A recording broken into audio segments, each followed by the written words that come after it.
Some dishes, though very, very simple in their making, are highly flavorful and have great impact. And the trick out here is to also employ such simplistic cooking techniques where you just cook everything together, but the end result is by far tasty and unique and off not the usual rut that you always do. One such dish is my green chili stew with pork and zucchini. The flavors are sharp, the flavors are pronounced. You can use a famous pepper, that's the poblano peppers, or just use some green capsicum out here.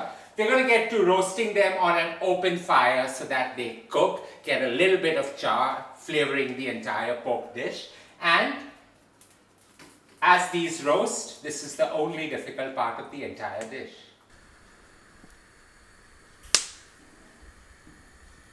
The sizzle and crackle of the skin charring and the entire bell pepper roasting gives you that smoky flavor and the char that flavors this entire creation. Now, roasting these peppers, you can opt for an easier, less smoky kind of way where you just put them into a bakeware and throw it into the oven at 180 degrees Celsius for about 30 minutes. But this way gives you the char, it gives you the smokiness. And as these are done and they are perfectly charred, we're just going to let it cool on a plate, peel off the skin that has charred and chop them up into large dices. And that's the only difficult part of this dish.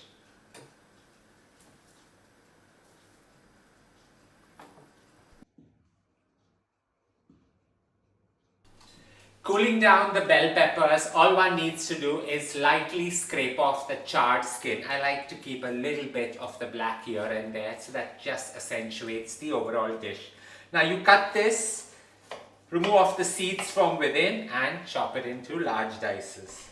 Dicing these into the largest pieces just so that they retain their shape while the entire creation bakes in the oven. The smokiness and the flavor that these peppers bring is amazing and subtle in its heat, but a dish truly worthy of enjoying. So we're just going to cut these up roughly, and sometimes I just cut them into half and throw them in. It all depends actually on my overall mood of the day. Into a cast iron, I've got 1 kg of lean pork meat along with 500 grams of the pork belly.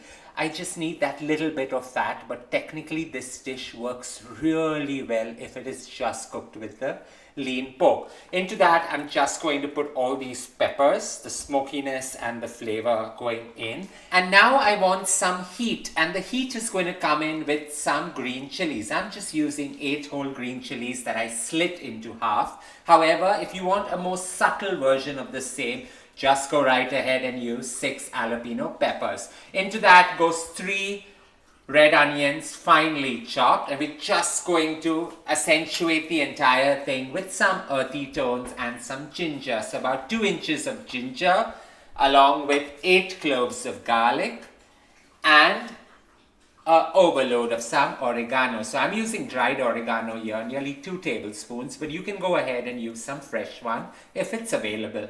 Give this all a good tossing and it goes bang into the oven. Allow all this to toss in together, and even if it topples over, don't be alarmed. That's the beauty of cooking. And just mix everything in along with some seasoning, and the seasoning is going to come in with some celery salt or normal sea salt. Just give it a overload of it because you want it to just marry into everything. With this goes some heat from some freshly milled black pepper. And I'm putting a fine drizzle of some olive oil, but that's totally optional and up to you. So about 20 ml of olive oil just to marry everything together. This hearty pot goes bang into a preheated oven at 180 degrees Celsius for about 45 minutes to an hour for the first level of cooking. We're going to take it off and add more things into it and cook it in layers. This forms a great way to work and cook at the same time. Kudos to a workman's lunch.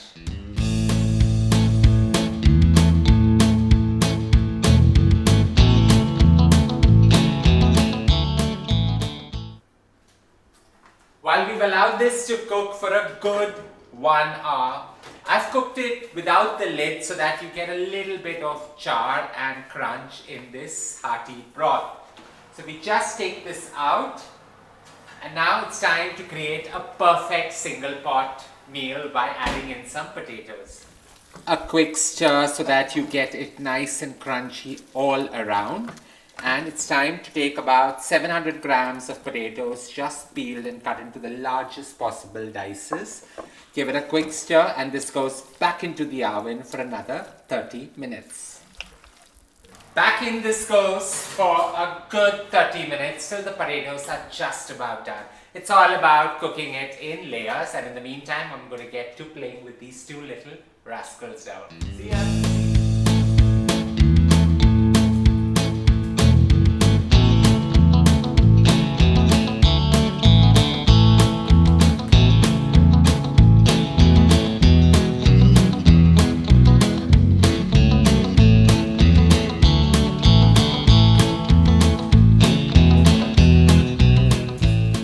With my two madams thoroughly exhausted with all the additional love that they got, this is ready. All one needs to do now is add in the zucchini.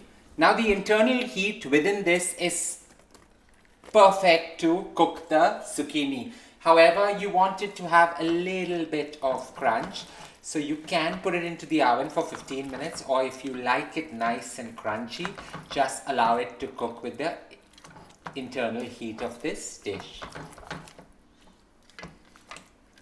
Back again for the last 15 minutes it goes in. We are all waiting for the oven. Are we? Don't you realize you'll get nothing from the oven, right? You'll realize that, right? Such well-behaved girls, my God, I'm shocked. While this dish does get a lot of drama, it helps you to balance with work, it helps you to add flavor, subtract things out, and create a holistic meal. Such a simple creation, and green chilies out here are truly the star of the dish. With the zucchini just about done, all this needs is a fine sprinkle of some cilantro or parsley. So I'm putting nearly 3 tablespoons on top, and this is what's going to give it that burst of freshness. A quick toss so that the flavors merge and marry into each other, and then we get to a unique kind of a garnish. Garnishing this green chili stew is really simple, and you can get experimentative to create various different versions of the same.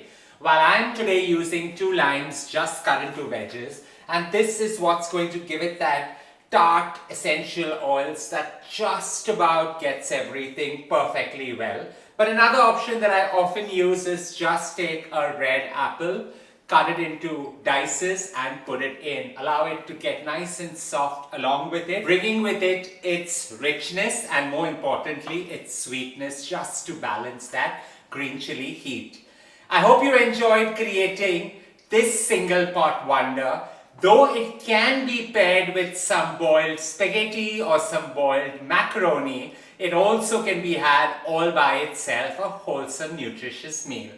Don't forget to share loads of love by hitting on the like button, and as always, don't forget to subscribe.